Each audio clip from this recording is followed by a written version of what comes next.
കർത്താവ് ധാരാളമായിട്ട് അനുഗ്രഹിക്കട്ടെ.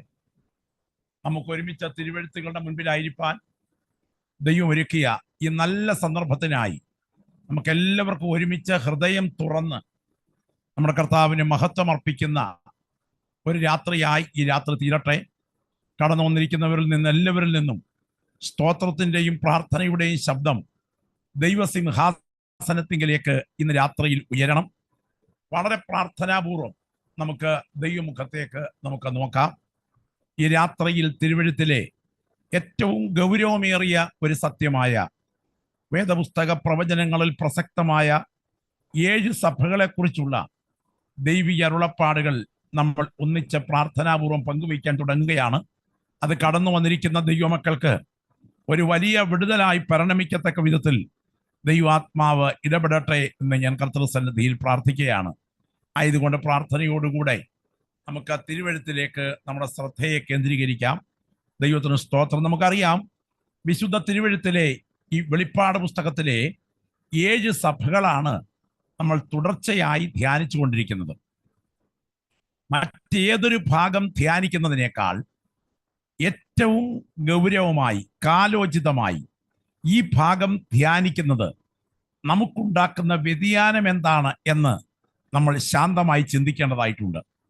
നമുക്ക് ഒരുമിച്ച് ഈ വചനം ധ്യാനിക്കാൻ അവസരമുള്ളപ്പോൾ ഈ തിരുവെഴുത്തുകളിൽ നിന്നും പ്രാവചനിക വിഷയങ്ങൾ, യേശുക്രിസ്തുവിന്റെ പുനരാഗമന സംബന്ധിയായ വിഷയങ്ങൾ എന്തുകൊണ്ടാണ് ഇത്ര പ്രാധാന്യം നൽകി നാം ധ്യാനിക്കേണ്ടത്? ഈ 66 പുസ്തകങ്ങളിലെ 31,173 വാക്യങ്ങളിലെ ബൃഹത്തായ നിരവധി വിഷയങ്ങൾ നമ്മുടെ പഠനവിധേയമാകാമെങ്കിലും എന്തുകൊണ്ട് നമുക്ക് ഇത് അത്രമാത്രം പ്രാധാന്യമുള്ളതായിരിക്കുന്നു എന്ന് നമ്മൾ പ്രാധാന്യത്തോടെ ചിന്തിക്കണം. കൊരിന്ത്യ ലേഖനത്തിൽ പൗലോസ് ഓർപ്പിച്ചിട്ടുള്ള ഒരു ഭാഗം ഞാൻ നിങ്ങളുടെ മുൻപിലേക്ക് കൊണ്ടുവരാം. അവിടെ ദൈവാത്മാവ് പറഞ്ഞിരിക്കുന്ന വാക്യം ഇങ്ങനെയാണ്: ആകയാൽ വിശ്വാസം, പ്രത്യാശ, സ്നേഹം, ഇത് മൂന്നും നിലനിൽക്കും എന്ന് ഉപയോഗിച്ചിരിക്കുന്ന ഭാഗം കൃപായുഗം മുഴുവൻ ഇത് മൂന്നും നിലനിൽക്കണം എന്നുള്ളതാണ്. എന്തൊക്കെ നിലനിൽക്കണം? ചോദ്യം, എന്തൊക്കെ നിലനിൽക്കണം എന്ന് പറഞ്ഞാട്ടെ. വിശ്വാസം നിലനിൽക്കണം, പ്രത്യാശ നിലനിൽക്കണം, സ്നേഹം നിലനിൽക്കണം. ഒരു സഭയ്ക്കുള്ളിൽ നിലനിൽക്കേണ്ട 3 ആശയങ്ങളെ പരിശുദ്ധാത്മാവ് ഓർപ്പിക്കുകയാണ്. ഒരു സഭയുടെ ആത്മീയ ശുശ്രൂഷയിൽ വിശ്വാസം നിലനിൽക്കണം. വിശ്വാസം നിലനിൽക്കണമെങ്കിൽ എന്താണ് സഭയിൽ നടക്കേണ്ടത്? വിശ്വാസത്തെ പ്രചോദിപ്പിക്കുന്ന സന്ദേശം പങ്കുവയ്ക്കപ്പെടണം. പക്ഷേ 2 കാര്യങ്ങൾ വിസ്മരിക്കരുത്. പ്രത്യാശ നിലനിൽക്കണമെങ്കിൽ എന്ത് ചെയ്യണം? പ്രത്യാശയെ ജ്വലിപ്പിക്കുന്ന മടങ്ങിവരവിന്റെ സന്ദേശം പങ്കുവയ്ക്കപ്പെടണം. സ്നേഹം നിലനിൽക്കണമെങ്കിൽ എന്ത് ചെയ്യണം? സ്നേഹത്തെ വർദ്ധിപ്പിക്കുന്ന ആത്മീയ ആശയങ്ങൾ പങ്കുവയ്ക്കണം. നാം ഇന്ന് തിരുവെഴുത്ത് മനസ്സിലാക്കുമ്പോൾ കേവലം വിശ്വാസം മാത്രം പങ്കുവയ്ക്കപ്പെട്ടത്, ഒപ്പം സ്നേഹം, പ്രത്യാശ ഇവ പങ്കുവയ്ക്കപ്പെടാതെ പോകുന്ന ഒരു സഭ, ഒരു ലോക്കൽ സഭയിൽ വിശ്വാസം പങ്കുവയ്ക്കപ്പെട്ടാൽ നിങ്ങളുടെ വിശ്വാസത്തിന്റെ തോത് വർദ്ധിക്കും. സ്നേഹത്തെക്കുറിച്ചുള്ള ആശയം പങ്കുവയ്ക്കപ്പെട്ടാൽ സ്നേഹത്തിന്റെ തോത് വർദ്ധിക്കും. അപ്പോൾ തന്നെ പ്രത്യാശയുടെ വിഷയം പരാമർശിക്കപ്പെടാതെ വന്നാൽ ദൈവജനത്തിന്റെ പ്രത്യാശ അസ്തമിക്കും. അതുകൊണ്ട് തന്നെ പ്രത്യാശ കത്തിജ്വലിക്കണോ? മടങ്ങിവരവിന്റെ പ്രതീക്ഷ നമ്മുടെ ഉള്ളിൽ ജ്വലിച്ച് കത്തണോ? ഒറ്റ കാര്യം, പ്രത്യാശയെ ജ്വലിപ്പിക്കുന്ന ആത്മീയ സന്ദേശം ഈ പ്ലാറ്റ്ഫോമിൽ പങ്കുവയ്ക്കപ്പെടണം. പ്രിയപ്പെട്ടവരെ, നമുക്കറിയാം 7 സഭകൾ: Ephesus, Smyrna, Pergamos, തുയത്തൈര, Sardis, Philadelphia, ലവോദിക്ക. ഈ 7 സഭകൾ. ഈ 7 സഭകളിൽ യുഗത്തിന്റെ സന്ധ്യ അടുക്കുമ്പോൾ കർത്താവിനെ മടങ്ങി വരവെടുക്കുമ്പോൾ 4 വിധത്തിലുള്ള സഭകൾ ഇവിടെ ഉണ്ടാകും. കർത്താവിന്റെ മടങ്ങി വരവിന് വേണ്ടി വർത്തമാനകാലത്ത് ഒരുക്കപ്പെടുന്ന ഈ 4 സഭകൾ, ആ സഭകളുടെ സ്വഭാവം എന്തായിരിക്കും? ആ സഭകൾ 4ഉം മടങ്ങി വരവിന്റെ പരാമർശനം ധ്വനിച്ചു കേൾക്കുമ്പോൾ, ഒന്നാമത്തേത് തുയത്തൈരയാണ്, ബലികർമാസക്തയാണ്. ആത്മീയ വിഷയത്തിന് പ്രാധാന്യം നൽകാതെ ലോകത്തോട് ഇടകലർന്ന് പുറജാതീയ പേഗൺ മതത്തിലെ ആശയങ്ങൾ കടം കൊണ്ട ഒരു സമൂഹം. കർത്താവിന്റെ മടങ്ങിവരവിന്റെ സമയത്ത് ഇത് ഇവിടെ കാണും. രണ്ടാമത്തേത് സർദീസാണ്. ഒരു കാലത്ത് നവീകരണ ആശയങ്ങൾക്ക് വേണ്ടി നിലകൊണ്ടതാണ്. പക്ഷെ ക്രമേണ ചാകാറായ ശേഷിപ്പായി മാറിയ ഒരു സമൂഹം. മൂന്നാമത്തേത് ഫിലദൽഫിയാണ്. സഹോദര സ്നേഹം കൊണ്ട് ജ്വലിച്ചു കത്തുന്ന, അല്പമേ ശക്തിയുള്ളെങ്കിലും വചനം കാക്കുന്ന ഒരു സമൂഹം. നാലാമത്തേത് ലവോദിക്കയാണ്.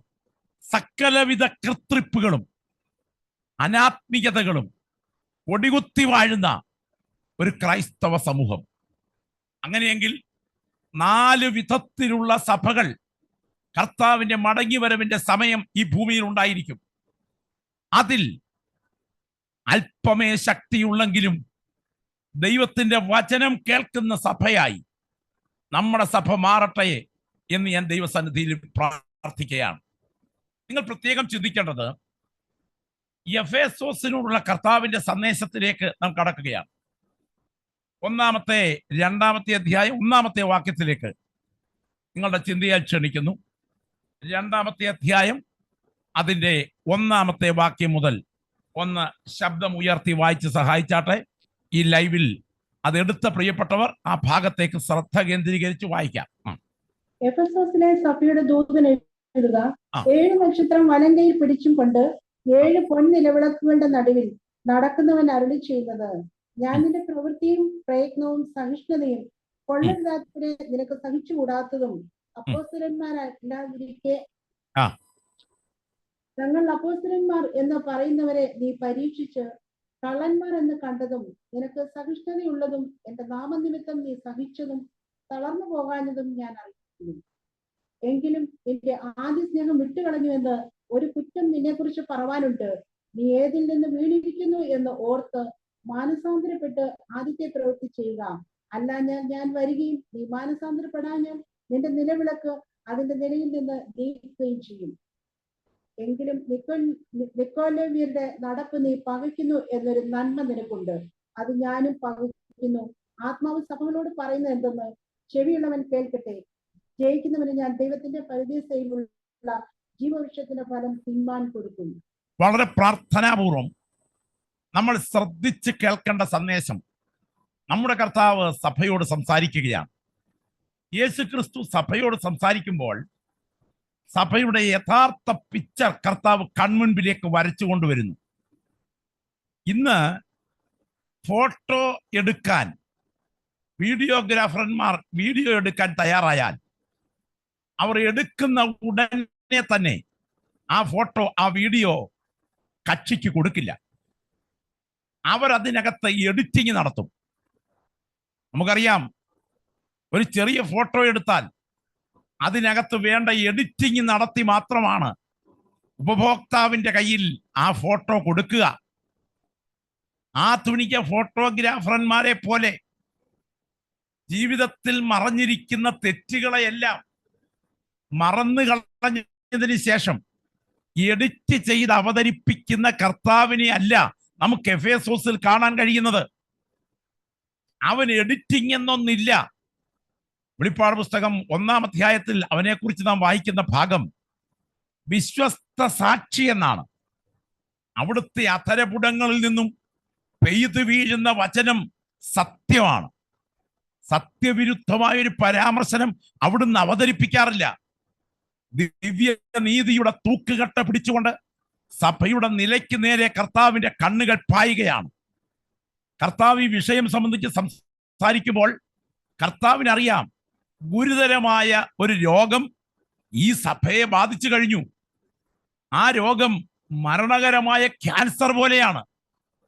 അതിന്റെ പ്രത്യാഘാതം ഭയങ്കരമാണ്. ക്യാൻസർ ബാധിച്ചു കഴിഞ്ഞാൽ ആ അവയവത്തിന് സോപ്പ് വെള്ളവും ചാരവും ഉപയോഗിച്ച് കഴുകിയാൽ സൗഖ്യമുണ്ടാകില്ല. അതിന് ഓപ്പറേഷനും കീമോതെറാപ്പിയും റേഡിയേഷനും ഒക്കെ ആവശ്യമുണ്ട്. വായു ഗുളിക കൊണ്ട് ക്യാൻസർ മാറില്ല. അതിന് ബാധിച്ച ഭാഗം കട്ട് ചെയ്ത് മാറ്റിയിട്ട് ആവശ്യമായ ട്രീറ്റ്മെന്റ് തുടരണം. ഇതുപോലെ യേശുക്രിസ്തു സഭയെ കാണുകയാണ്.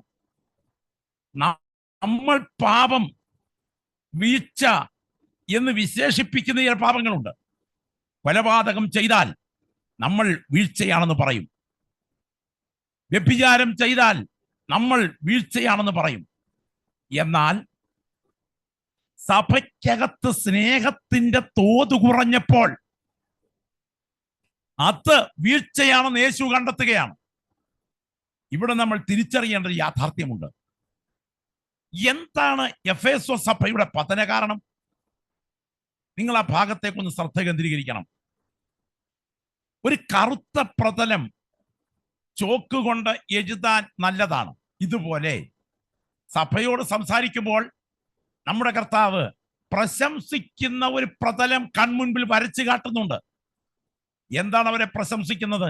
യേശുവിനറിയാം അവരുടെ തിന്മ ചൂണ്ടിക്കാണിക്കണമെങ്കിൽ അവരുടെ നന്മ അതിന് മുൻപ് ചൂണ്ടിക്കാണിച്ചു കൊടുക്കണം.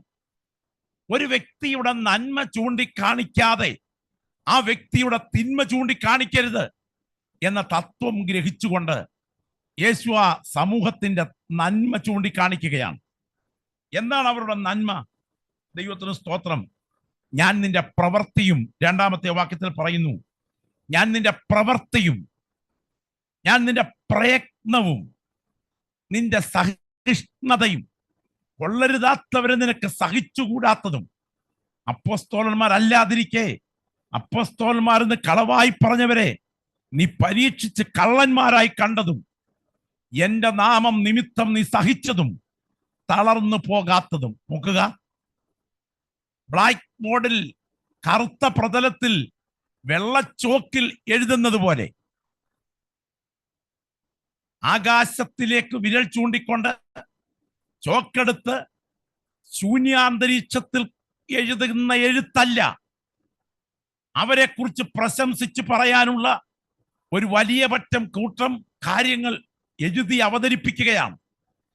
എന്നിട്ട് ആ കറുത്ത ബോർഡിലേക്ക് അംഗീകാരത്തിന്റെ, പ്രശംസയുടെ ആ കറുത്ത ബോർഡിലേക്ക് അവരുടെ ഗുരുതരമായ വീഴ്ചയെ നാഥൻ തന്റെ ജ്വലിക്കുന്ന കണ്ണുകൾ കൊണ്ട് കണ്ടെഴുതുകയാണ്. എന്താണ് അവരുടെ പ്രശംസ? എന്താണ് അവരുടെ വീഴ്ച? നിങ്ങൾ ഓർക്കണം, ഈ എഫേസോസ് സഭ ഒരു സാധാരണ സഭയല്ല. എഫേസോസ് സഭയുടെ ചരിത്രം നമ്മൾ പരിശോധിച്ചാൽ എഫേസോസിൽ ധന്യനായ പൗലോസ് ശ്ലീഹ ഒരിക്കലെത്തി. അവിടെ 12ഓളം ആളുകളെ കണ്ടു. അവരോട് വിശ്വസിച്ചിട്ട് പരിശുദ്ധാത്മാവിനെ പ്രാപിച്ചുവോ എന്ന് ചോദിച്ചു. അവർ പരിശുദ്ധാത്മാവിനെ പ്രാപിച്ചിരുന്നില്ല. അവരെ സ്നാനത്തിലേക്ക് നടത്തി.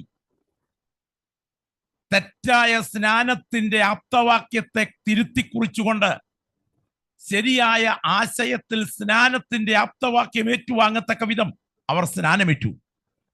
സ്നാനപ്പെട്ട് കയറിക്കഴിഞ്ഞപ്പോൾ അവർ ആത്മസ്നാനത്തിന്റെ അനുഭവത്തിലേക്ക് വന്നു. അങ്ങനെ 12 പേർ ആത്മസ്നാനത്താൽ ദൈവശക്തിയാൽ നിറഞ്ഞ് കത്തിജ്വലിച്ചാരംഭിച്ച സഭ. ധന്യനായ പൗലോസ് ശ്ലീഹ തന്നെ 3 വർഷം അവിടെ തന്റെ ദൗത്യം നിർവഹിച്ചു. അതിനുശേഷം താൻ അവിടുന്ന് യാത്രയാകുമ്പോൾ സഭയ്ക്ക് പ്രാവചനിക മുന്നറിയിപ്പുകൾ നൽകി. അവിടെ നൽകിയ മുന്നറിയിപ്പ് 20-ാം അധ്യായത്തിൽ നിങ്ങൾ ശ്രദ്ധിക്കേണ്ടതുണ്ട്. ഞാൻ പോയ ശേഷം ആട്ടിൻകൂട്ടത്തെ ആദരിക്കാത്ത കൊടിയ ചെന്നായ്ക്കൾ നിങ്ങളുടെ ഇടയിൽ നിന്ന് എഴുന്നേൽക്കും എന്ന് നിങ്ങൾ അറിഞ്ഞുകൊള്ളണം. പുറത്തു നിന്ന് എഴുന്നേൽക്കും എന്നായിരുന്നെങ്കിൽ ദുഃഖമില്ലായിരുന്നു. പക്ഷേ ഒരു തത്വം ഗ്രഹിക്കണം. യേശുവിനെ ഒറ്റിക്കൊടുക്കുന്ന യൂദ ഒരിക്കലും കയ്യാപ്പാവിന്റെ അരമനയിൽ വളർന്നവനല്ല. യേശുവിനോടൊപ്പം കൈ താലത്തിൽ മുക്കുന്നവൻ തന്നെയാണ്. അതുകൊണ്ട് തന്നെ സഭയ്ക്കകത്ത് ചെന്നായ്ക്കൾ എഴുന്നേൽക്കുന്നു. എഫേസോ സഭയ്ക്കകത്ത് ചെന്നായ്ക്കൾ എഴുന്നേറ്റെന്നോ? നിങ്ങൾ ആ വിഷയം ഗൗരവമായി മനസ്സിലാക്കണം. എന്താണ് 4 വർഷം കഴിഞ്ഞപ്പോൾ പൗലോസ് എഫേസ്യ ലേഖനത്തിലൂടെ ആ സഭയെ പ്രബോധിപ്പിച്ചത്? ആ സഭയ്ക്ക് ചൂണ്ടിക്കാണിക്കത്തക്ക ഒരു തെറ്റും പൗലോസ് കാണുന്നില്ല. 6 അധ്യായത്തിൽ സഭയെ ചിത്രീകരിച്ചിരിക്കുന്നത് ഒടുവിൽ പടയാളിയോടായിരുന്നു. അങ്ങനെ ഒരു വിധത്തിലും തെറ്റ് ചൂണ്ടിക്കാണിക്കാനില്ലാത്ത ഈ സഭ ഇപ്പോൾ ഏതാണ്ട് 35 വർഷം പിന്നിട്ട് കഴിഞ്ഞു. ദീർഘമായ വർഷങ്ങൾ സഭാചരിത്രത്തിന്റെ അവസാന ഘട്ടത്തിൽ വരെ AD 95 അടുക്കുകയാണ്. സഭ ദീർഘ പതിറ്റാണ്ടുകൾ പിന്നിട്ട് കഴിഞ്ഞു. ഓർക്കുക, ആദ്യത്തെ തലമുറ മുഴുവൻ മരണം കൊണ്ട് സഭയിൽ നിന്ന് മാറി. ഇപ്പോൾ പുതിയ ഒരു തലമുറ സഭയ്ക്കകത്ത് എഴുന്നേറ്റു. അക്ഷരാർത്ഥത്തിൽ പറഞ്ഞാൽ എഫേസോസിൽ ജനനം കൊണ്ട് ക്രൈസ്തവ ബന്ധമുള്ള പ്രാകൃതന്മാർ ഉയർന്നു വന്നു. നിങ്ങൾ എല്ലാവരും കൂടെ ചേർന്ന് ഈ ലൈനിൽ പങ്കെടുക്കുമ്പോൾ നിങ്ങളൊന്ന് പറയണം, പ്രാകൃതം സംസ്കൃതം എന്ന് പറഞ്ഞാട്ടെ. ഒന്ന് ശബ്ദം ഉയർത്തി പറയാമോ? പ്രാകൃതം സംസ്കൃതം. എന്താണ് പ്രാകൃതം? എന്താണ് സംസ്കൃതം? നമുക്കറിയാം, ഗോതമ്പ് പ്രാകൃതം, പപ്സ് സംസ്കൃതം, പരുത്തി പ്രാകൃതം, കോട്ട് സംസ്കൃതം. അതിന്റെ അർത്ഥം എന്നാ? ജന്മസിദ്ധമായി ഗോതമ്പ് ചെടിയിൽ നിന്നുണ്ടാകുന്ന ഈ ഗോതമ്പ് പ്രകൃതിയാൽ ഉള്ളതാണ്. പ്രകൃതിയാൽ ഉള്ളതിനെയാണ് പ്രാകൃതം എന്ന് പറയുന്നത്. എന്നാൽ ആ ഗോതമ്പ് മിഷനകത്ത് കയറ്റി പൊടിച്ച് അത് പ്രത്യേക വിധത്തിൽ പ്രോസസ്സിങ്ങിന് വിധേയമായി ഒടുവിൽ അത് ഒരു പ്രത്യേക നിലയിലുള്ള സ്നാക്സായി അത് ബേക്കറിയിലെ തീക്കകത്തൂടെ കയറി ഇറങ്ങി വന്നു കഴിഞ്ഞപ്പോൾ രുചികരമായി കഴിക്കുന്ന ബേക്കറി പലഹാരമായി മാറിയപ്പോ അതിനെ സംസ്കൃതം എന്ന് പറയാം. 2 പദം. 1 എന്താണ്? പ്രാകൃതം. 2 എന്താണ്? സംസ്കൃതം. സംസ്കൃതമായ ആത്മീയ ഭാവം, അതാണ് സഭയുടെ മുഖമുദ്ര. ആദാമ്യ ജന്മപ്രകൃതിയിലൂടെ ലഭിച്ച പ്രാകൃതമല്ല രക്ഷിക്കപ്പെട്ട ദൈവപൈതൽ. യേശു ക്രിസ്തുവിന്റെ ക്രൂശിലൂടെ ലഭിച്ച ആത്മീയ ജന്മപ്രകൃതി ലഭിക്കുന്ന സംസ്കൃതമാണ് ഒരു ഭക്തന്റെ ജീവിതം. ഞാൻ പറയട്ടെ, എന്താ സംഭവിച്ചത് എഫേസോ സഭയ്ക്ക്? എഫേസോ സഭയ്ക്ക് സംഭവിച്ചത്, എഫേസോ സഭ 1ാം തലമുറ മരണം കൊണ്ട് മാറിക്കഴിഞ്ഞപ്പോൾ അടുത്ത തലമുറയിൽ ക്രൂശിനോട് ബന്ധമില്ലാത്ത പാരമ്പര്യം കൊണ്ട് മാത്രം സഭയിൽ നിലനിൽക്കുന്ന പ്രാകൃതന്മാർ, പ്രകൃതിയാലുള്ളവർ സഭയിൽ ഉയർന്നു വന്നു. പിതാക്കന്മാർ കാട്ടിയത് പലതും അവർ കാട്ടുന്നുണ്ട്. സ്തോത്രകാഴ്ച ഇടുന്നുണ്ട്, ദശാംശം കൊടുക്കുന്നുണ്ട്, ഞായറാഴ്ച ആരാധനയ്ക്ക് പങ്കെടുക്കുന്നുണ്ട്, ബൈബിൾ കയ്യിൽ വെച്ചിട്ടുണ്ട്. പക്ഷേ ഒന്ന് സംസ്കൃതമായ വിശ്വാസ സമൂഹമായിരുന്നു. ഇത് പ്രാകൃതമായ എന്ന് പറഞ്ഞാൽ അടിസ്ഥാന മാറ്റങ്ങൾ സംഭവിക്കാത്ത, ക്രൂശിനോട് ബന്ധമില്ലാത്ത ഒരു സഭ ചരിത്രത്തിൽ രൂപപ്പെട്ടു. ഓർക്കുക, ഏത് സമൂഹത്തിനും സംഭവിക്കാവുന്ന ഒരു ദുരന്തഗതിയിലേക്ക് എഫേസോ സഭ എത്തിക്കഴിഞ്ഞു.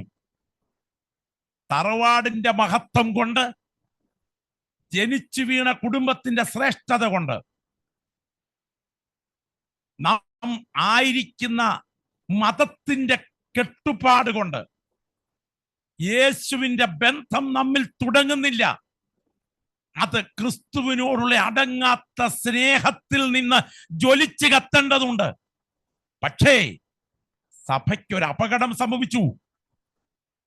പൈതൃകമായി കിട്ടിയ പാരമ്പര്യത്തിൽ ജനിച്ചു വീണ ഈ രണ്ടാം തലമുറ ആദ്യകാല പിതാക്കന്മാരുടെ അനുഭവങ്ങൾ നിലനിർത്താഞ്ഞതുകൊണ്ട് ക്രിസ്തുവിനോടുള്ള സ്നേഹം അവർക്ക് നഷ്ടമായി. എന്ന് പറഞ്ഞാൽ സ്നേഹം നഷ്ടപ്പെട്ട ഒരു ഭാര്യയെ പോലെ ഇപ്പോൾ ഈ സഭയ്ക്ക് സംഭവിച്ചിരിക്കുന്നത്, ഒരു സാക്ഷ്യം പറയാൻ ഈ സഭയ്ക്ക് സാധ്യമല്ല. എന്താണ് ആ സഭയ്ക്ക് സാക്ഷ്യം പറയാൻ സാധിക്കാത്തത്? ഞാൻ ക്രിസ്തുവിനോടുകൂടെ ക്രൂശിക്കപ്പെട്ടിരിക്കുന്നു, ഇനി ജീവിക്കുന്നത് ഞാനല്ല, ക്രിസ്തു അത്രേ എന്നിൽ ജീവിക്കുന്നത് എന്ന് പറയാൻ കഴിയാത്ത വിധത്തിൽ സഭയ്ക്ക് ക്രൂശീകരണം സംഭവിക്കാത്ത അവസ്ഥയിൽ കാര്യങ്ങൾ ഗുരുതരമായി മാറിക്കഴിഞ്ഞു. നിങ്ങൾ ആ വിഷയത്തിലേക്ക് ശ്രദ്ധിക്കുമ്പോൾ, ശിരസ് യേശു ക്രിസ്തു കാൽവറിയിൽ ക്രൂശിക്കപ്പെട്ടവനാണ്. അവൻ നമ്മെ വിളിക്കുന്നത് തന്നോടൊപ്പം നാമും ക്രൂശിക്കപ്പെടുവാൻ വേണ്ടിയാണ്. അങ്ങനെ ക്രൂശിക്കപ്പെടുവാൻ നമ്മെ വിളിച്ചത് കൊണ്ടാണ് രക്ഷാനിർണയം പ്രാപിച്ച ഒരു ദൈവ പൈതലിൽ ക്രിസ്തുവിനെ അവർ അഭിനയിക്കുകയല്ല, അധിവസിപ്പിക്കുകയാണ്. ഞാൻ ഈ പറയുന്ന കാര്യം നിങ്ങളുടെ ഉള്ളിലേക്ക് ആഴത്തിൽ പതിയണമെന്ന് ആഗ്രഹിക്കുന്നു. യേശു ക്രിസ്തുവിനെ ജീവിതത്തിൽ അവർ പകർത്തി എഴുതേണ്ടതിന് അഭിനയിക്കുകയല്ല, പിന്നെ ക്രിസ്തുവിനെ അവർ ഉള്ളിൽ അധിവസിപ്പിക്കുകയാണ്.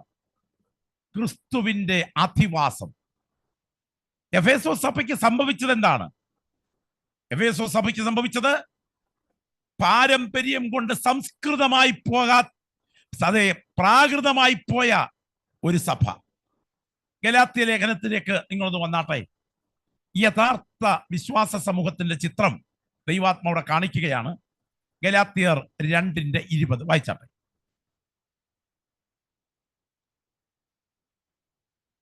ഞാൻ ക്രിസ്തുവിനോടുകൂടെ ക്രൂശിക്കപ്പെട്ടിരിക്കുന്നു. ഞാൻ ക്രിസ്തുവിനോടുകൂടെ ക്രൂശിക്കപ്പെട്ടിരിക്കുന്നു.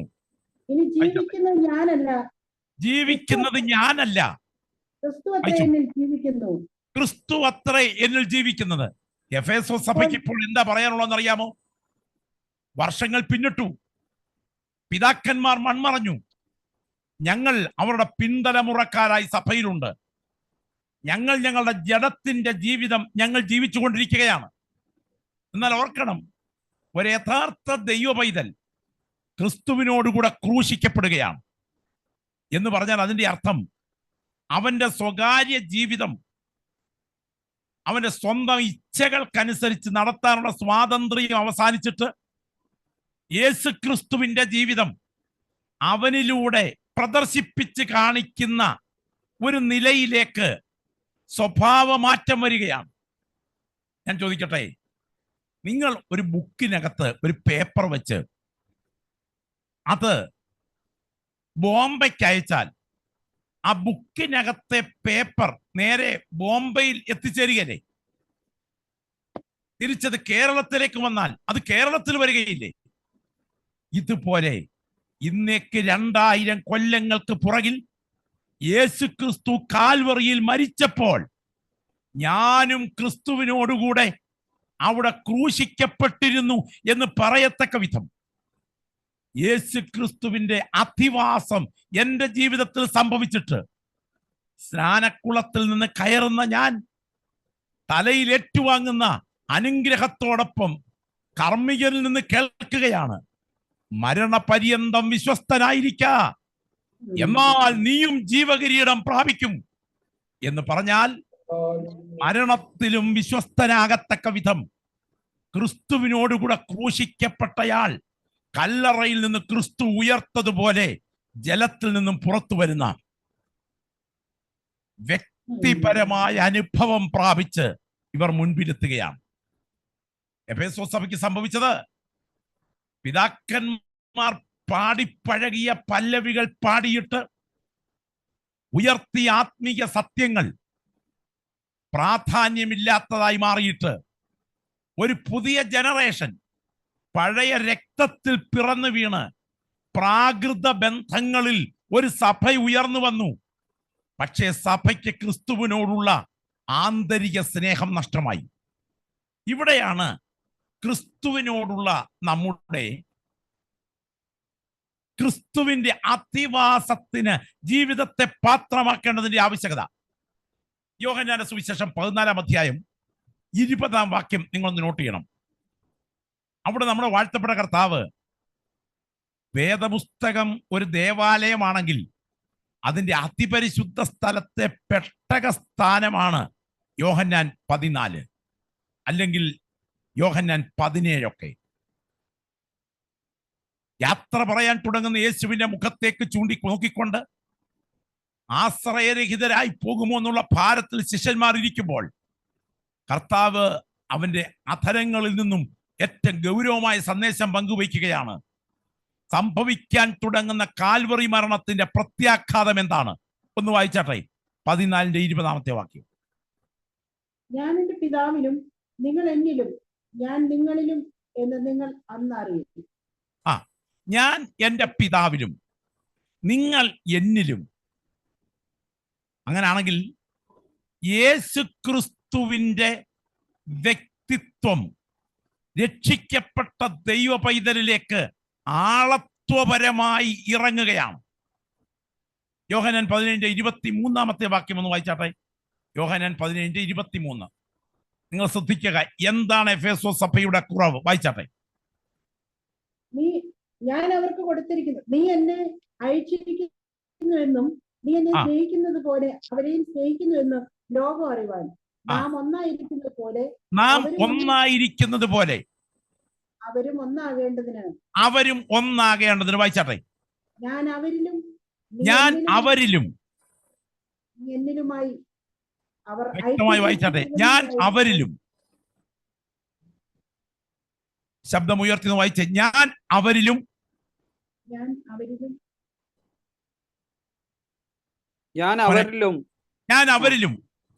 വായിച്ചു. നീ എന്നിലുമായി അവർ ഐക്യത്തിൽ തികഞ്ഞവരായിരിക്കേണ്ടതിന് തന്നെ. ഞാൻ അവരിലും. അങ്ങനെയാണെങ്കിൽ ക്രിസ്തുവിന്റെ അധിവാസം വ്യക്തിയിൽ തയ്യാറെടുക്കുകയാണ്. എന്താണ് ക്രിസ്ത്യാനിത്വം? കാർമ്മികമായ ഒരു ഏർപ്പാടൽ ക്രിസ്ത്യാനിത്വം.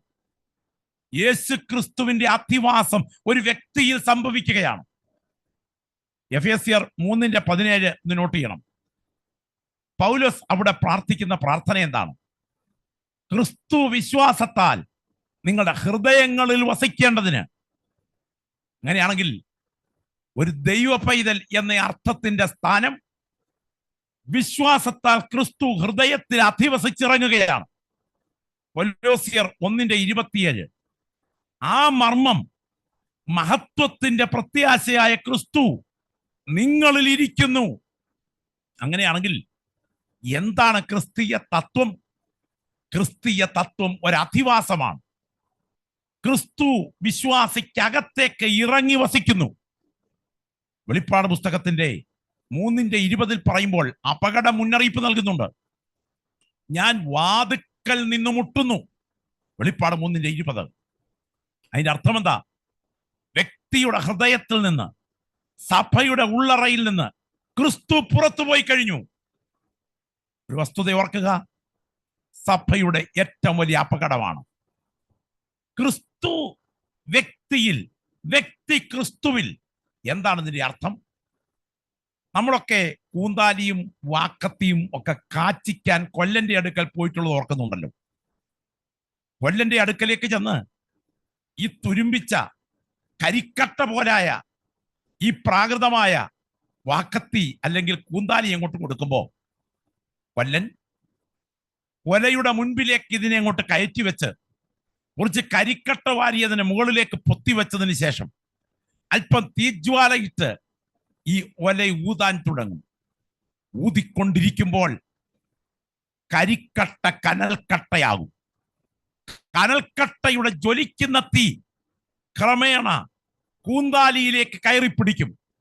അല്പ മിനിറ്റുകൾ അവിടെ നിന്ന് ശ്രദ്ധിച്ചാൽ നിങ്ങൾക്കൊരു പ്രതിഭാസം കാണാം.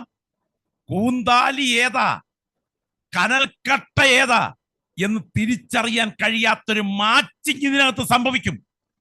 കനൽക്കട്ടയുടെ തീ ക്രമേണ കൂന്താലിയിലേക്ക് പടർന്നു കയറും. കൂന്താലി ഏതാ, കനൽക്കട്ട ഏതാ എന്നറിയാൻ കഴിയാത്ത ഒരു പ്രത്യേക മാച്ചിങ് ഇവിടെ പറയാൻ കഴിയും. തീ കൂന്താലിയിൽ, കൂന്താലി തീയിൽ, വാക്കത്തി കൂന്താലി തീയിൽ, തീ വാക്കത്തിയിൽ. അതിന്റെ അർത്ഥം എന്താ? യേശുക്രിസ്തു ഒരു ദൈവ പൈതലിൽ അധിവസിക്കുകയാണ്. പക്ഷെ വെളിപ്പാട് പുസ്തകം 3 കഴിയുമ്പോ ദുഃഖം സംഭവിച്ചു. സഭയ്ക്കകത്ത് നിന്ന് തന്നെ ക്രിസ്തു പുറത്തിറങ്ങുന്നു. ആരും ഇറക്കി വിട്ടതല്ല. ലോകമയത്തം സഭയ്ക്കകത്ത് കയറുന്നതോടെ ക്രിസ്തു സഭയ്ക്ക് പുറത്താകുന്നു. ലോകമയത്തം വിശ്വാസിയിൽ ആധിപത്യം പുലർത്തുന്നതോടെ ക്രിസ്തു സഭയ്ക്ക് പുറത്താകുന്നു. ഞാൻ ചോദിക്കുന്നു, ക്രിസ്തു അധിവസിക്കാത്ത എഫേസു സഭയുടെ കർമ്മപ്രവർത്തികൾ യേശുക്രിസ്തുവിന് അറപ്പ, വെറുപ്പ. അവിടെയാണ് സ്നേഹം നഷ്ടം ഭവിച്ചത്. ഞാൻ നിങ്ങളോട് ചോദിക്കട്ടെ, ക്രിസ്തു എന്റെ പകരക്കാരനാണ് എന്ന് വിശ്വസിക്കുന്ന പ്രിയപ്പെട്ടവർ കരങ്ങളൊന്ന് ഉയർത്തി കർത്താവിന് സ്തോത്രം ചെയ്യാമോ? യേശു എന്റെ പകരക്കാരനാണ്. അമേരിക്കൻ സൈനിക പോരാട്ടത്തിന്റെ കാലഘട്ടത്തിൽ ശീതസമരം ആഭ്യന്തരമായി നടന്നുകൊണ്ടിരിക്കുമ്പോൾ, ആഭ്യന്തര യുദ്ധം നടക്കുന്ന സമയത്ത് ജോർജ് എന്ന് പേരുള്ള ഒരാളിനെ യുദ്ധത്തിന്റെ മുന്നണിയിലേക്ക് പോകാൻ പടയാളികൾ ക്ഷണിച്ചു. ജോർജ് കരഞ്ഞു. കാര്യം മറ്റൊന്നല്ല, 6 പിഞ്ചു കുഞ്ഞുങ്ങളും ഭാര്യയുമുള്ള ജോർജ് മുന്നണിയിൽ പോയി മരിച്ചാൽ ആ കുഞ്ഞുങ്ങൾ അനാഥരാകുന്നതുകൊണ്ട്. എന്നാൽ ജോർജിന്റെ കരച്ചിൽ കണ്ടുകൊണ്ട് പ്യാറ്റ് എന്ന് പറയുന്ന ഒരു സ്നേഹിതൻ, അവിവാഹിതനാ, മുൻപോട്ട് വന്നിട്ട് പറഞ്ഞു, ജോർജിന്റെ ബാഡ്ജും ജോർജിന്റെ പേരും ധരിച്ച് ഞാൻ പോർക്കളത്തിൽ പോകാം. ജോർജിനെ ഫ്രീ ആയി വീട്ടിലേക്ക് വിടണം. എന്റെ എല്ലാ ആനുകൂല്യങ്ങളും ജോർജിന് നൽകണം. യുദ്ധമേഖലയിൽ പ്യാറ്റ് പോയി. യുദ്ധത്തിൽ പ്യാറ്റ് കൊല്ലപ്പെട്ട് കഴിഞ്ഞപ്പോൾ ജോർജിനെ വീണ്ടും സൈനിക സേവനത്തിന് പടയാളികൾ നിർബന്ധിച്ച് കത്തുവന്നു. പക്ഷേ ജോർജ് പറഞ്ഞു, ഇല്ല, ജോർജ് മരിച്ചുപോയി. ജോർജിന് പകരം പ്യാറ്റ് കൊല്ലപ്പെട്ട് കഴിഞ്ഞപ്പോൾ പ്യാറ്റന്റെ പകരക്കാരനായി. അതുകൊണ്ട് പ്യാറ്റിന് വേണ്ട എല്ലാ പിന്തുണയും എനിക്ക് ലഭ്യമാകണം. നിയമയുദ്ധം നടന്നു. പകരക്കാരന്റെ റോൾ ഗവൺമെന്റ് അംഗീകരിച്ചു. ഇന്ന് രാത്രി ഈ ലൈവിൽ പങ്കെടുക്കുന്ന സകല ദൈവമക്കൾക്കും ഒരുപോലെ പറയാൻ കഴിയണം, എനിക്ക് വേണ്ടി കാൽവറിയിൽ ഒരാൾ പകരക്കാരനായി. അവന്റെ മരണം എന്റെ മരണമായി ഞാൻ ഏറ്റെടുത്തു. ഞാൻ അവനോടുകൂടെ ക്രൂശിക്കപ്പെട്ടു. ഇനി അത് കഴിഞ്ഞിട്ടില്ല. അങ്ങനെ പകരക്കാരനായ എന്റെ കർത്താവിന്റെ കാൽവറി ബലിമരണത്തിലൂടെ എനിക്ക് ലഭിച്ച പുനരുത്ഥാനത്തിന്റെ ശക്തി എന്റെ സിരകളിൽ അധിവസിക്കുമ്പോൾ പാപം എന്ന ശക്തി ഇതിനകത്ത് കുടിയിരിക്കാൻ അനുവദിക്കാതെ ആ പോരാട്ടം എന്റെ അവയവങ്ങൾക്കകത്ത് നടന്നുകൊണ്ടിരിക്കുകയാണ്. നിങ്ങൾക്കറിയാമോ, ഈ തലത്തിലേക്ക് ഒരു വിശ്വാസി എത്തിക്കഴിഞ്ഞാൽ പാപത്തിന് അവന് കൈകൊടുക്കാൻ സാധ്യമല്ല. ഇന്നേക്ക് 1930-കളിൽ റേഡിയേഷൻ ഒക്കെ കണ്ടുപിടിച്ച് ക്യാൻസർ രോഗത്തിന്റെ ചികിത്സ നടക്കുന്ന സമയത്ത് യുറേനിയം ധാതുവിൽ നിന്ന് റേഡിയേഷൻ സംബന്ധിച്ചുള്ള കാര്യങ്ങൾ നടന്നുകൊണ്ടിരിക്കുന്നതിനെ കുറിച്ച് ഗവേഷണം നടത്തുന്ന ഒരു സ്ഥാപനത്തിൽ ആളുകളെ ജോലിക്കെടുക്കുമായിരുന്നു. നിങ്ങൾ ഓർക്കണം, ജോലിക്കെടുക്കുമ്പോൾ ആദ്യത്തെ മാസങ്ങൾ കഴിയുമ്പോൾ തന്നെ ആ സ്ത്രീകൾക്ക് $10,000 US ശമ്പളം അനുവദിച്ചത്. കാരണം അവർക്കൊരു കാര്യം അറിയാം, ഈ സ്ഥാപനത്തിൽ റേഡിയേഷൻ വസ്തുക്കളുമായി ഇടപഴകുന്നതോടെ ജോലിക്ക് കയറുന്ന ആളുകളുടെ മരണം ഉറപ്പാക്കപ്പെടും. അങ്ങനെ മരിച്ച ആളിന്റെ ബോഡി പരിശോധിച്ചപ്പോൾ അസ്ഥിയിലെ മജ്ഞയ്ക്കകത്ത് റേഡിയേഷന്റെ ശക്തി കണ്ടെത്തി. പിന്നീട് അതിന്റെ പഠനങ്ങൾ ക്യാൻസർ ചികിത്സയ്ക്ക് ഉപകരിച്ചു.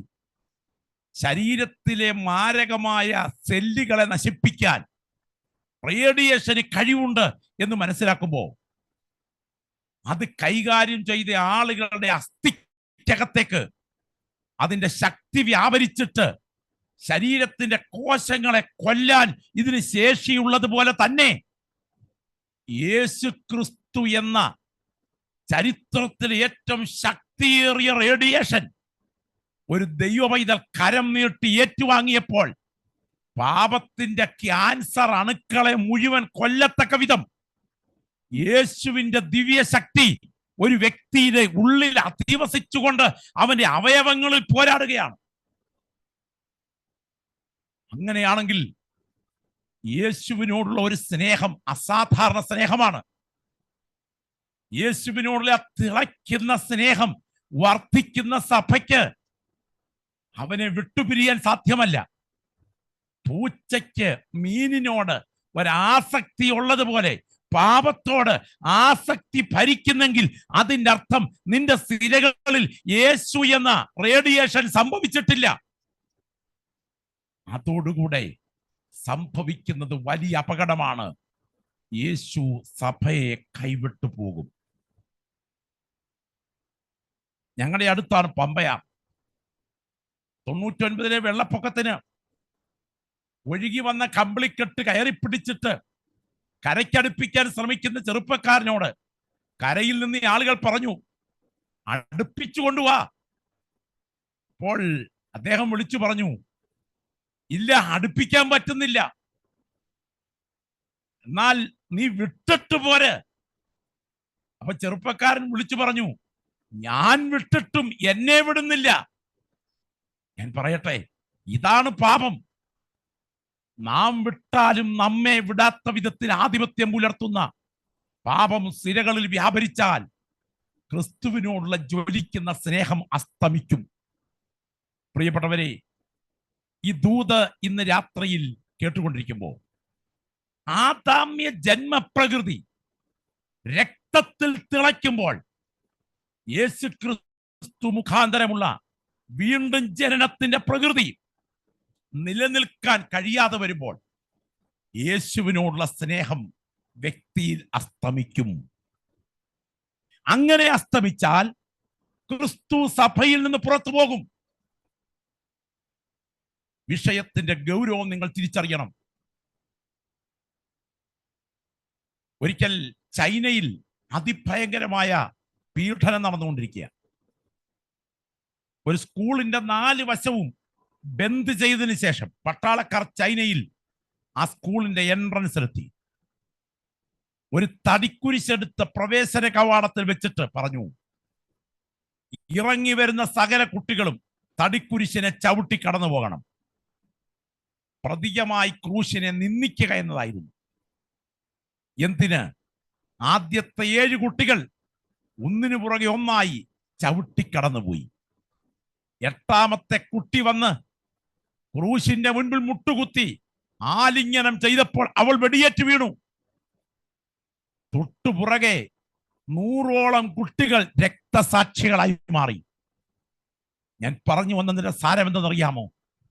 ക്രിസ്തുവിനോടുള്ള ജ്വലിക്കുന്ന സ്നേഹം സിരകളിൽ ആളിപ്പടർന്നാൽ ആ സ്നേഹമാണ് പാപത്തെ ജയിപ്പാൻ ഇവനെ പ്രോത്സാഹിപ്പിക്കുന്നത്.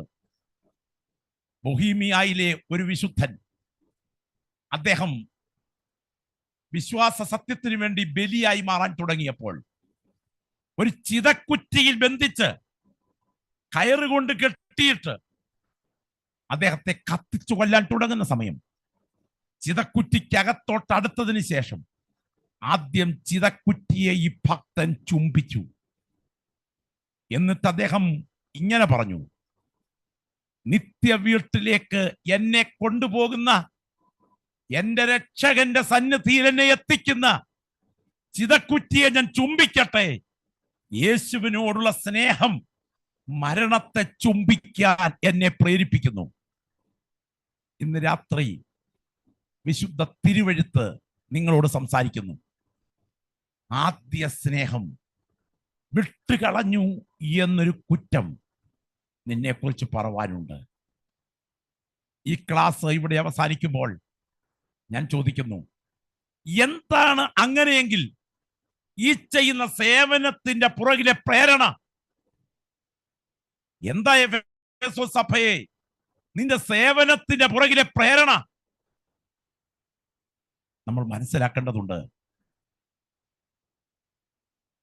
നിനക്ക് സഹിഷ്ണുതയുള്ളതും എന്റെ നാമം നിമിത്തം നീ സഹിച്ചതും തളർന്നു പോകാത്തതും ഞാൻ അറിയുന്നു എന്ന് പറയുമ്പോൾ സേവനത്തിന്റെ പ്രേരണ സ്നേഹമല്ല, കടപ്പാടാണ്. ഞായറാഴ്ച രാവിലെ എത്തിച്ചേരണം, കരമടിക്കണം, സ്തോത്ര കാഴ്ച ഇടണം, പ്രാർത്ഥന നടത്തണം. ഇത് ക്രിസ്തുവിനോടുള്ള സ്നേഹം കൊണ്ടല്ല ചെയ്യുന്നത്, ഇതിനകത്തായിപ്പോയ കടപ്പാട് കൊണ്ടാണ്. ഈ ദൂത് ഇന്ന് രാത്രിയുടെ അവസാനിക്കുമ്പോൾ യേശു നിങ്ങളിലേക്ക് ചൂണ്ടിക്കൊണ്ടൊരു ചോദ്യം ചോദിച്ചു, മോനെ, നീ എന്ത് ചെയ്യുന്നു എന്നതല്ല എനിക്ക് വിഷയം, നീ എന്തുകൊണ്ട് ചെയ്യുന്നു എന്നതാണ്. നിന്റെ സേവനത്തിന്റെ പുറകിലെ പ്രേരണ എന്നോടുള്ള സ്നേഹമാണോ അതോ കേവലം കടപ്പാടാണോ? ആ രണ്ട് കൈകളും കർത്താവിങ്കിലേക്ക് ഒന്ന് ഉയർത്തിപ്പിടിച്ചാട്ടെ. എല്ലാ സഹോദരങ്ങളും ശബ്ദം ഉയർത്തി ഒന്ന് പ്രാർത്ഥിച്ചു തുടങ്ങിക്കാട്ടെ. ദൈവത്തിന് മഹത്വം, ദൈവത്തിന് മഹത്വം. ഒരു കൊടിയ കുറ്റവാളിയായ കാട്ടാളൻ ജയിലിൽ കിടക്കുകയാണ്. ജയിലിൽ കിടക്കുമ്പോൾ കാട്ടാളൻ നല്ലവനാണ്, കാരണം പാപത്തിന് അനുകൂല സാഹചര്യമില്ല. ഞാൻ പ്രിയപ്പെട്ടവരോട് പറയട്ടെ, ജയിലിൽ കിടക്കുന്ന കാട്ടാളനെ പോലെ പാപത്തിന് സാഹചര്യമില്ലാത്തത് കൊണ്ട് ചെയ്യാതെ ഇരിക്കുന്നതും യേശുവിനുള്ള സ്നേഹത്താൽ പാപത്തെ ജയിക്കുന്നതും തമ്മിൽ വ്യത്യാസമുണ്ട്. കർത്താവേ, എൻ്റെ കരങ്ങൾ ഉയർത്തിപ്പിടിച്ചുകൊണ്ട് ഞാൻ ക്രൂശിനെ ആലിംഗനം ചെയ്തു വരികയാണ്. നാഥാ, ഞാൻ ക്രൂശിന്റെ ചുവട്ടിലേക്ക് അടുക്കുകയാണ്. ചിതക്കുറ്റിയെ ചുംബനം ചെയ്ത് യേശുവിനോടുള്ള സ്നേഹം നിമിത്തം ആ ഭക്തനായ മനുഷ്യൻ മരണം വരിച്ചതുപോലെ ജീവിച്ചാലും മരിച്ചാലും എൻ്റെ സേവനം ഒരു കടപ്പാടായിട്ടല്ല, അങ്ങയോടുള്ള സ്നേഹം നിമിത്തം ചെയ്യുവാൻ എന്നെ നിന്റെ കരങ്ങളിൽ തരുന്നു കർത്താവേ എന്ന് പ്രാർത്ഥിക്കുന്ന പ്രിയപ്പെട്ടവർ ശബ്ദമുയർത്തി പ്രാർത്ഥിച്ചു തുടങ്ങിക്കാട്ടെ. ഞാൻ അടുത്ത മിനിറ്റുകൾ മുതൽ ദൈവനാമത്തിന് വേണ്ടി എന്ത് ചെയ്താലും അതിൻ്റെ പുറകിലെ പ്രേരക ഘടകം നാഥനോടുള്ള ജ്വലിക്കുന്ന സ്നേഹമാകത്തക്ക വിധം എഫേസോസിന് സംഭവിച്ച അപകടം, അനർത്ഥം, ഗുരുതരാവസ്ഥ, പിതാക്കന്മാരിൽ നിന്ന് പിന്തുടർന്ന് കിട്ടിയ പാരമ്പര്യത്തിൽ സഭ പ്രാകൃതമായി തുടർന്നു. ക്രിസ്തുവിനോടുള്ള സ്നേഹം കുറഞ്ഞുപോയി. എന്നെ പണിയണമേ യേശുവേ, അങ്ങയോടുള്ള സ്നേഹം എൻ്റെ ഉള്ളിൽ ആഴത്തിൽ വർദ്ധിക്കട്ടെ. പരിശുദ്ധ ദൈവമേ, ഈ പ്രിയപ്പെട്ടവരെ നിങ്ങൾ കൈമാറുകയാണ്. അങ്ങയോടുള്ള സ്നേഹം ജ്വലിച്ചു കത്തട്ടെ. ആ സ്നേഹത്തിൽ നിന്നും സേവനങ്ങൾ ഉയർന്നു വരാൻ, നിലവിളക്കുമാറാത്ത സഭയായി നിലകൊള്ളുവാൻ ഈ സഭയെ നിന്റെ നാമം ചൊല്ലി അനുഗ്രഹിക്കുന്നു, യേശുവിൻ നാമത്തിൽ തന്നെ. അപ്പോൾ ഈ വിഷയം സംബന്ധിച്ച് ആ 1-ാം അധ്യായ വാക്യത്തിന്റെ ഭാഗത്തിന്റെ വാക്യം നമ്മളോട് പഠിപ്പിക്കുന്ന ഏറ്റവും ശ്രദ്ധേയമായ ചിന്ത ദൈവാത്മാവ് ഇന്ന് രാത്രിയിൽ നമ്മുടെ ആഴത്തിൽ ഇടപെടുകയാണ്. വർഷങ്ങൾ പിന്നിട്ടതോടെ, കാലചക്രത്തിന്റെ തിരിവ് വന്നതോടെ പിതാക്കന്മാരെടുത്ത ഉപദേശ സത്യങ്ങൾക്ക് വേണ്ടി കൈനീട്ടിയെടുക്കുന്ന ഒരു പ്രാകൃത നേച്ചറിലൂടെ സഭ പാരമ്പര്യമായി വളർന്നു. പക്ഷെ ക്രിസ്തുവിനോടുള്ള ജ്വലിക്കുന്ന സ്നേഹത്തിൽ നിന്നും അനുദിന കടപ്പാടുകളിലേക്ക് ദൗത്യങ്ങൾ ചുരുങ്ങി യേശു സഭയെ വെറുക്കാൻ തുടങ്ങി. ഇന്ന് രാത്രി ക്രിസ്തുവിനോടുള്ള സ്നേഹത്തിൽ ജ്വലിക്കുന്ന സഭയായി തീരാൻ നമുക്ക് ആത്മപരിശോധന ചെയ്യാം.